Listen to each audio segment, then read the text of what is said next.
বন্ধুরা সবাই কেমন আছো? সম্পার রান্নাঘরে সবাইকে স্বাগত। আজ আমাদের এখানে কালী পূজা হয়েছে, তো সেটাই আপনাদেরকে দেখাবো।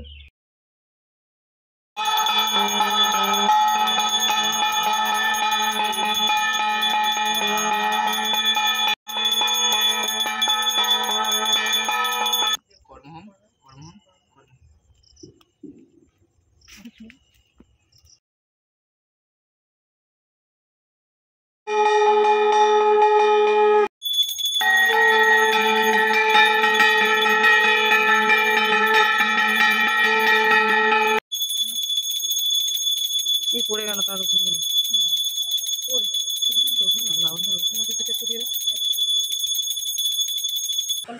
ভালো করে ধুয়ে নিচ্ছি।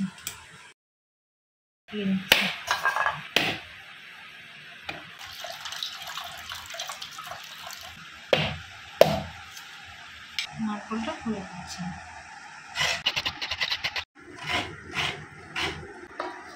নারকেলটা খুলে নিচ্ছি। কড়া বসিয়ে দিয়েছি, কড়াতে দিয়ে দিচ্ছি, নারকেলটা দিয়ে দিচ্ছি। গুড় দিয়ে পাটটাকে একদম নেড়ে নেড়ে শুকনো করে নিতে হবে। দুটো ছোটো এলাচ নিয়েছি, তার দানাটা বের করে নিয়েছি, একটু ফাটিয়ে দিয়ে দিচ্ছি। নেড়ে নেড়ে আমি গুড়ের পাটটা করে নিয়েছি, একদম শুকিয়ে নিয়েছি। এবার নামিয়ে নিচ্ছি। এইভাবে নেড়ে নেড়ে একটু ঠান্ডা করে নিচ্ছি। এর মধ্যে একটু ঘি গুলিয়ে নিয়েছি। নারকেলের পাকটা ঠান্ডা হয়ে গেছে, এবার নাড়ুটা তৈরি করে নিচ্ছি। এরকম প্রথমে হাতের মধ্যে একটুখানি চাপ দিয়ে গোল করে নিয়ে এভাবে হাতের মধ্যে নিচ্ছি। একটা নারকেল নাড়ু তৈরি হয়ে গেল। দেখুন বন্ধুরা, আবারও একটা হয়ে গেল।